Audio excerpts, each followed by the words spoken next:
Before I begin, I want to thank, on behalf of my family, Rabbi Michelle, for your very touching blessing. Took me half the service to get over it. The story is told about a man that wished to enter into the inner chambers of a magnificent castle, but a frightening guard stood sentry, and when the man tried to enter, the sentry told him that he couldn't do so. But I've come from such a long distance just to enter the castle, and if you don't permit me to enter, my journey will have been futile. The guard said, I can't let you enter now, perhaps another time. When might that be? I don't know, later. The man persisted, and finally the guard said, look, I told you that you can't enter now, but if you insist, you may try, but know that I'm very able and a very strong guard, and it's my duty to stop you. If you succeed in passing me by, know that there are other guards inside, even stronger than me. It's up to you. Despite his strong desire to enter, the man was afraid. So he stayed where he was and waited. Months passed, and then years. And the guard and the man aged. They'd become friendly, but the guard had his job to do, and the man had grown accustomed to waiting. The right time never seemed to come to enter the castle. Finally, the man reached a very advanced age. He became ill and stood on the edge of death. As a final request, he asked the guard if he could enter. The guard told him that now it was too late. The gate was locked forever and couldn't be opened. Do you have the key? I did once, but I don't have it now, and after all, there was only one key, and now it's gone forever. What do you mean it's gone forever? How can it be gone? Isn't there a way into the castle? There was but one key, and it was meant only for you. But you waited too long. You never showed enough willfulness or strength or heart, and now it's your time to die, and you can never enter. A sad story with a message. We delay doing what we wish to do with all of our hearts at the risk of never fulfilling our deepest dreams and desires. Carpe diem. Seize the day, for life indeed is short. On this day, this is the chance for you to grab your own key to enter your castle, for today is the most intensely personal of all of our festivals, a day on which each of us focuses on what it means to be me, the unique human being that I am.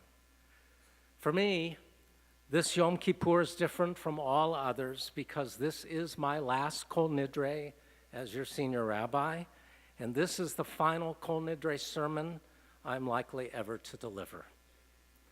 It's been 30 years since I arrived at Temple Israel of Hollywood, and 40 years since I was ordained at the Hebrew Union College. This year is a significant milestone in my life, signaling that it's time for me to step aside so my successor can carry forward the life of this congregation. The swift passage of time, it's all about time, is it not?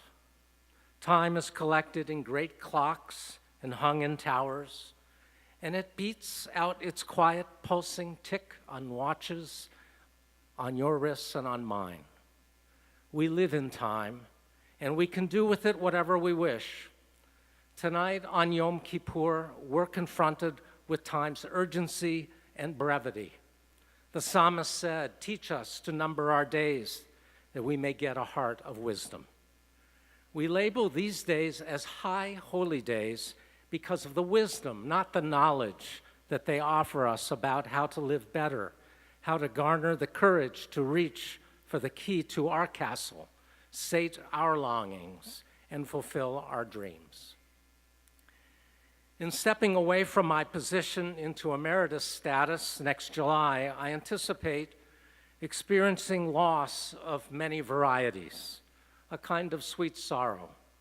The loss of daily engagement with you, my community, with the staff that I love, with my lay leadership partners, and with congregants who inspire me by what you do and who you are.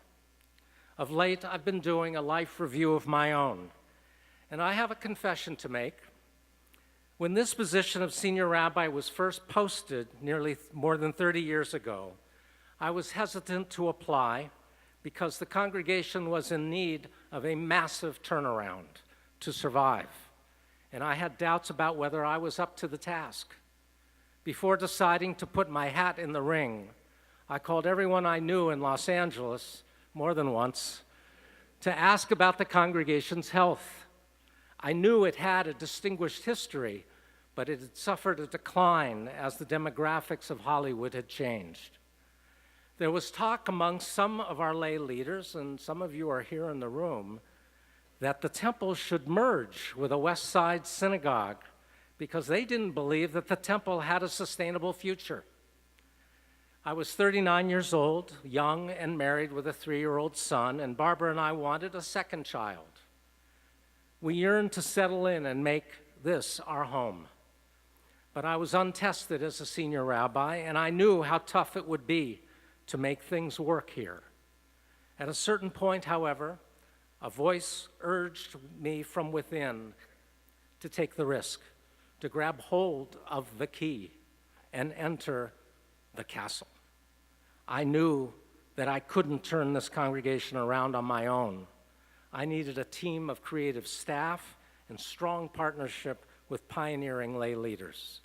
I had no idea how fortunate I would end up being. So many of you have taught me how to do what I was charged with doing more effectively than I ever could have done on my own.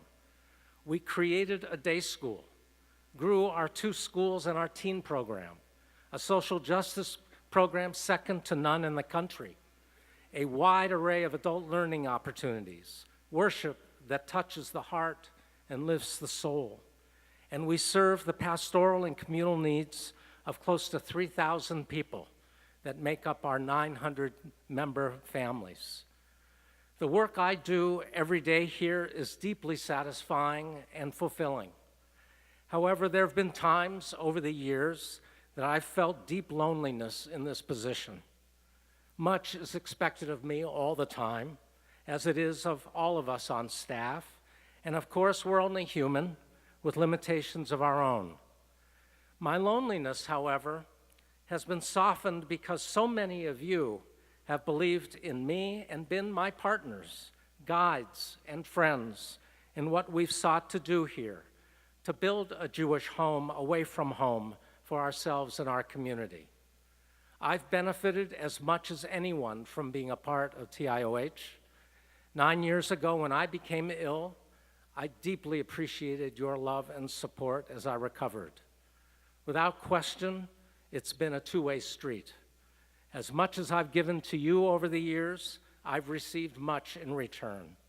For that, I'm grateful.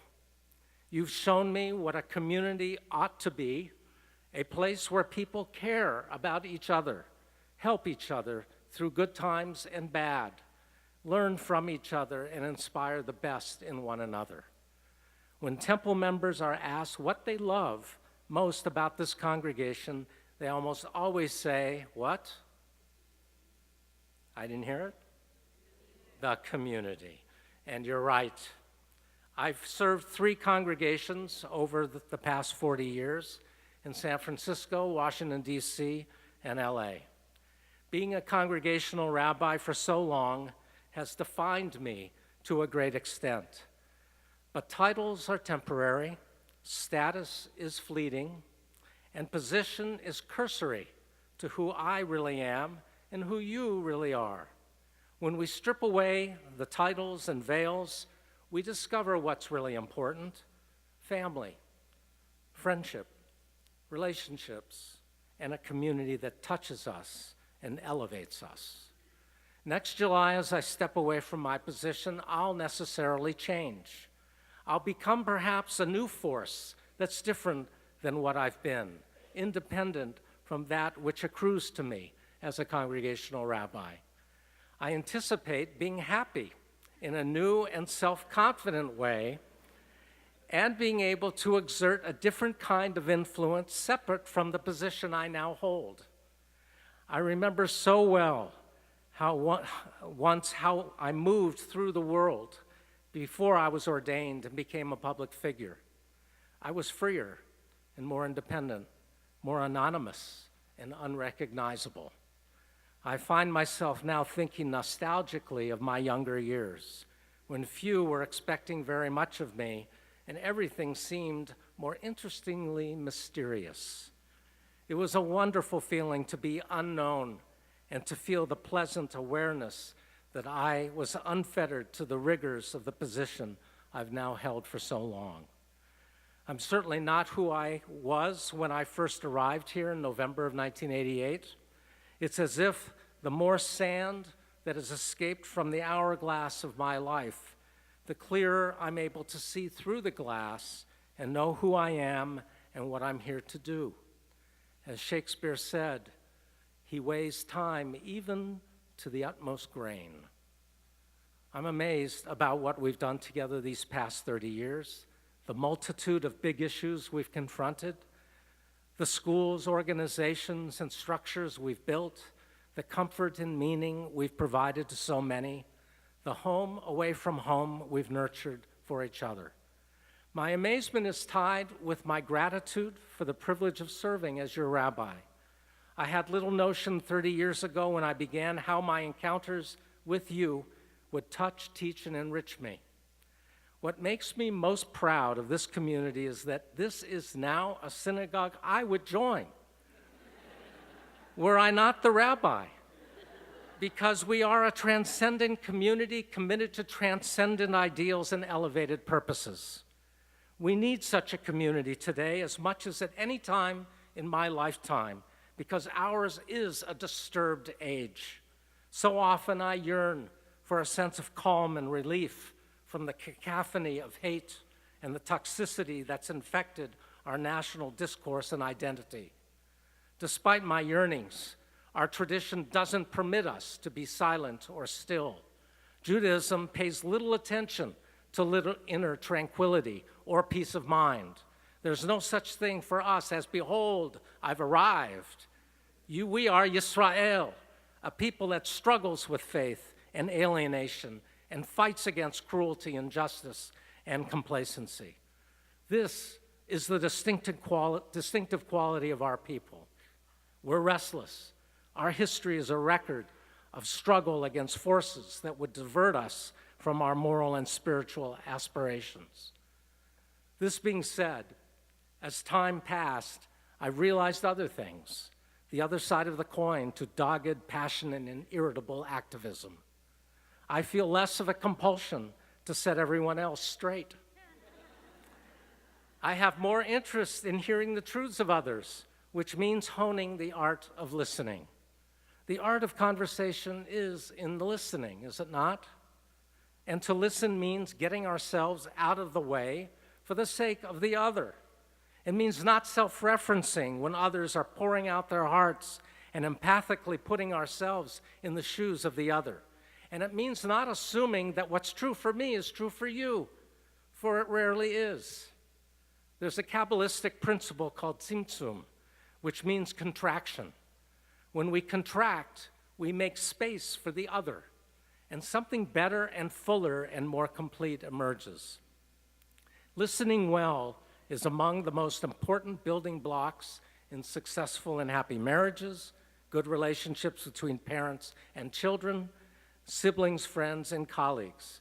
It's even important between political opponents, religions, races, ethnicities, and nations. I've realized something else as I think back over the course of my 40 years serving as a rabbi, and it's this.